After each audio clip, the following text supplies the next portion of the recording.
जय हिंद दोस्तों, मैं हूं अनूप और आप सब लोग देख रहे हैं ग्लोबल कॉन्फ्लिक्ट। तो दोस्तों, मिडिल ईस्ट में चल रहा है उस रीजन का सबसे बड़ा डिफेंस एग्जीबिशन, जिसे इंटरनेशनल डिफेंस एग्जीबिशन कॉन्फ्रेंस का नाम दिया गया है और इसे हम IDEX के नाम से भी जानते हैं। दोस्तों, ये एग्जीबिशन 21 फरवरी से लेकर 25 फरवरी तक यूनाइटेड अरब अमीरात के शहर अबू धाबी में आयोजन किया गया है। और आज के इस वीडियो में मैं आप लोगों को इस एग्जीबिशन में लाया गया कुछ महत्वपूर्ण डिफेंस इक्विपमेंटों के बारे में बताऊंगा, जिनमें फ्रेंच कंपनी नेक्स्टर के तरफ से प्रदर्शित किया गया कई सारे महत्वपूर्ण इक्विपमेंट तो है ही, साथ में एक्सकैलिबर आर्मी नामक कंपनी के तरफ से भी दुनिया के सामने लाया गया एक नया जनरेशन के सेल्फ प्रोपेल आर्टिलरी भी होगा। तो दोस्तों, IDEX में दुनिया के सामने लाया गया इन इक्विपमेंटों के बारे में डिटेल में जानने के लिए वीडियो के आखिर तक बने रहिए और चैनल को सब्सक्राइब और वीडियो को लाइक जरूर कीजिए। दोस्तों, अबू धाबी में आयोजित IDEX एग्जीबिशन में अगर किसी कंपनी के तरफ से सबसे ज्यादा डिफेंस इक्विपमेंटों का प्रदर्शनी किया गया है तो वो है नेक्स्टर कंपनी। दोस्तों, ये वही कंपनी है जो फ्रांस के मेन बैटल टैंक लिक्लेयर का निर्माता है। इवन नेक्स्टर कंपनी के लिए IDEX एग्जीबिशन एक महत्वपूर्ण प्लेटफॉर्म भी है, क्योंकि बीते 20 सालों से कंपनी के तरफ से यूनाइटेड अरब अमीरात को हथियारों का सप्लाई किया जाता है। नेक्स्टर कंपनी के कई सारे ब्रांचेस है और इस एग्जीबिशन में उनमें से ज्यादातर ब्रांचेस के तरफ से भागीदारी लिया गया। दोस्तों, इनमें नेक्स्टर सिस्टम, नेक्स्टर रोबोटिक, नेक्स्टर एम्यूनिशन, नेक्स्टर ट्रेनिंग जैसे कंपनियों के साथ साथ CTAI, जो कि नेक्स्टर और BAE सिस्टम के बीच में एक ज्वाइंट वेंचर है, वो भी पार्टिसिपेट कर रहा है। दोस्तों, कंपनी के तरफ से इस एग्जीबिशन में जो सबसे आकर्षित इक्विपमेंटों को लाया गया है उनमें लिक्लेयर एक्सेल शामिल है। लिक्लेयर एक्सेल असल में लिक्लेयर टैंकों के अपग्रेडेशन का एक प्रोजेक्ट है, जिसके बारे में यूनाइटेड अरब अमीरात के तरफ से ही खुलासा किया गया था। और इस प्रोजेक्ट का असल मकसद यूनाइटेड अरब अमीरात के टैंक फोर्स को मजबूत करना है। जबकि दूसरी तरफ अगर देखें तो फ्रेंच में स्थित लिक्लेयर टैंकों को अपग्रेड करने के लिए नेक्स्टर के द्वारा स्कॉर्पियन प्रोजेक्ट को भी लॉन्च किया गया है और इस प्रोजेक्ट के तहत 2020 से 2028 के दरमियान 200 से अधिक टैंकों को मॉडिफाई भी करना है। इस मॉडिफिकेशन के लिए टैंक में नया जनरेशन के कम्युनिकेशन इक्विपमेंट और टेक्नोलॉजीज को इस्तेमाल किया जाएगा। दोस्तों, नेक्स्ट है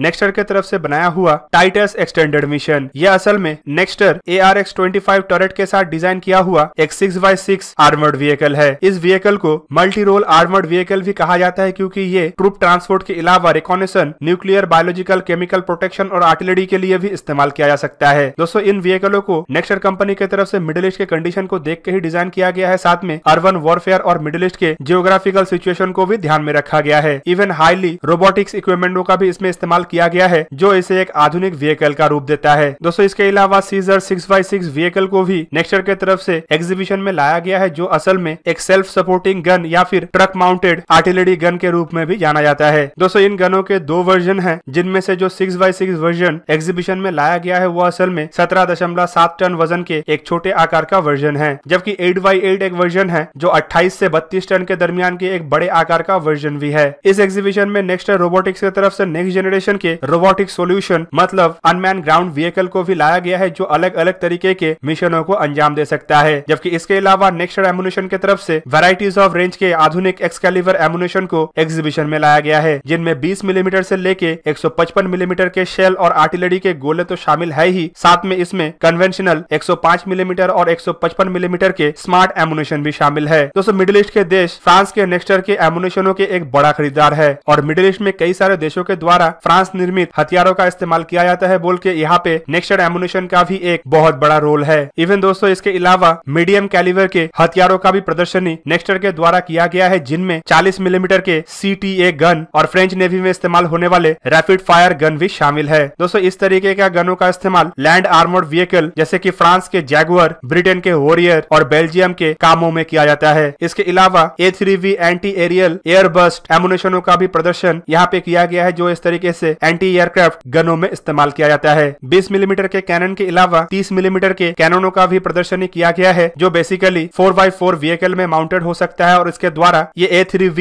एम्यूनिशनों को भी फायर किया जा सकता है। और इससे एक तरीके से पता चल रहा है कि नेक्स्टर किस तरीके से मिडिल ईस्ट में अपने कदम को और मजबूत करने का तैयारी कर रहा है और किस तरीके से यूनाइटेड अरब अमीरात को अपने डिफेंस इक्विपमेंटों के लिए लुभा रहा है। जबकि इसके अलावा कई सारे अन्य कंपनियों की तरफ से भी महत्वपूर्ण डिफेंस इक्विपमेंटों का प्रदर्शनी इस एग्जीबिशन के दरमियान किया गया। और ऐसे ही कंपनियों में एक प्रमुख कंपनी है एक्सकैलिबर आर्मी। एक्सकैलिबर आर्मी के द्वारा एक नया जनरेशन के truck mounted self propel artillery का प्रदर्शन किया गया है, जो बेसिकली टाटा ट्रक के ऊपर माउंटेड है। दोस्तों, इस आर्टिलरी सिस्टम का नाम DITA 155 wheeled self propel artillery रखा गया है, जिसमें जो गन का इस्तेमाल किया गया है वो असल में L45 गन है, जिसका रेंज करीबन 39 किलोमीटर है और इसका सबसे बड़ा खासियत ये है कि इसे किसी भी तरीके के ट्रक के ऊपर माउंट किया जा सकता है। ये एक ऐसा डिजाइन है जिसे बेसिकली हाईली पोर्टेबल बनाया गया है और इसके अलावा टाटा ट्रक के जिस वर्जन के साथ इसे प्रदर्शित किया गया है उसमें 40 एक्सकैलिबर एमुनेशनों को भी स्टोर करने का जगह है। दोस्तों इसके अलावा इस आर्टिलरी का और एक खासियत यह है कि ये सिर्फ 2 क्रू मेंबर के द्वारा ही ऑपरेट किया जा सकता है। इसे इतना हाईली ऑटोनोमस बनाया गया है कि टैंक के जैसे इसमें ऑटो लोडेड सिस्टम और ऑटो माउंट सिस्टम भी है। मतलब इसे किसी भी क्रू द्वारा टारगेट के लिए सेट करने का जरूरत नहीं पड़ता है, बल्कि टैंक के जैसे केबिन के अंदर से ही इसे टारगेट के लिए सेट किया जा सकता है। और दोस्तों इस मैकेनिज्म का नाम automatic setting of action position भी दिया गया है और आने वाले समय में ये सेल्फ प्रोपेल आर्टिलरियों के लिए एक नया जनरेशन की तरफ छलांग होगा। जबकि दोस्तों इस एग्जीबिशन में रशिया भी किसी हद में पीछे नहीं है। रशिया की तरफ से कई सारे इक्विपमेंटों को जहाँ पे एग्जीबिशन में लाया गया है, तो वहीं पे रशिया का सबसे बड़ा आकर्षण है T-14 आर्माता टैंक। इस एग्जीबिशन में रशिया द्वारा अपने सबसे आधुनिक और नया जनरेशन के टैंक का प्रदर्शन किया गया है। दोस्तों T-14 आर्माता टैंक को नेक्स्ट जनरेशन के टैंकों का भी दर्जा मिलता है, क्योंकि ये भी एक फुल्ली ऑटोमेटेड टॉरेट के साथ ही आता है। इसमें भी टॉरेट को क्रू लेस बनाया गया है और टोटली क्रू का सेटिंग अरेंजमेंट चेसिस के अंदर किया गया है। रशिया के रोस्टेक स्टेट कॉर्पोरेशन की तरफ से अपने T-14 टैंकों के प्रदर्शनी के साथ साथ टैंकों के कुछ आधुनिक फीचर्स का भी खुलासा इस एग्जीबिशन के दरमियान किया गया। दोस्तों आपके जानकारी के लिए बता दूं कि इन खुलासों में एक टैंक का प्रोटेक्शन सिस्टम भी है। रोस्टेक कॉर्पोरेशन की तरफ से हाल ही में यह भी बताया गया है कि इन टैंकों को हाईली प्रोटेक्टिव बनाया गया है और दुनिया के किसी भी एंटी टैंक गाइडेड मिसाइल को रोकने का क्षमता इन टैंकों के पास है। इवन दुनिया के घातक से घातक तरीन एंटी टैंक गाइडेड मिसाइलों के लिए भी ऐसे टैंकों को भेदना नामुमकिन है, क्योंकि इसमें कई लेयर के प्रोटेक्शन सिस्टमों का इस्तेमाल किया गया है। रशिया के अधिकारियों के मुताबिक इसमें जो मल्टी लेयर प्रोटेक्शन सिस्टम का इस्तेमाल किया गया है उनमें बैलिस्टिक प्रोटेक्शन, न्यू जनरेशन के reactive armour, active protection system और काउंटर मेजर प्रोटेक्शन सिस्टम से शुरू करके प्रिसीजन गाइडेड एमुनेशन को रोकने के लिए भी सिस्टमों को लगाया गया है। जबकि इलेक्ट्रोमैग्नेटिक प्रोटेक्शन सिस्टम को भी इसमें लगाया गया है, जो कि एक फ्यूचर जनरेशन के टेक्नोलॉजी है। इसके अलावा इसके कैपेबिलिटी को लेकर यह भी खुलासा किया गया है कि ये लॉन्ग रेंज में दिन और रात दोनों समय ही बेहतरीन तरीके से ऑपरेट हो सकता है, क्योंकि इसमें एक नया जनरेशन के फायर कंट्रोल सिस्टम को लगाया गया है जो ऑटोमेटिकली टारगेट को सर्च, टारगेट को एक्वायर और टारगेट को ट्रैक करके हमला कर सकता है। दोस्तों रशिया के लिए भी मिडिल ईस्ट के देश एक महत्वपूर्ण पार्टनर है और साथ ही साथ रशिया के हथियारों का भी एक बहुत बड़ा खरीदार है। हाल ही में एक रिपोर्टों में यह भी बताया गया था कि रोस्टेक कॉर्पोरेशन और रशिया के रोसवरन एक्सपोर्ट द्वारा बेचे जाने वाले हथियारों का संख्या मिडिल ईस्ट के टोटल हथियारों का करीबन 50% तक है और इसी वजह से इस एग्जीबिशन में रशिया की तरफ से भी महत्वपूर्ण भूमिका निभाया जा रहा है और महत्वपूर्ण समझौते को तय करने का भी प्रयास किया जा रहा है। तो दोस्तों ये था आज का वीडियो। अगर आपको वीडियो अच्छा लगा तो इसे लाइक कीजिए और मेरे चैनल को सब्सक्राइब कीजिए और साथ में बना हुआ बेल आइकन को भी प्रेस कर दीजिए ताकि आप मेरा वीडियो देख पाए सबसे पहले। जय हिंद।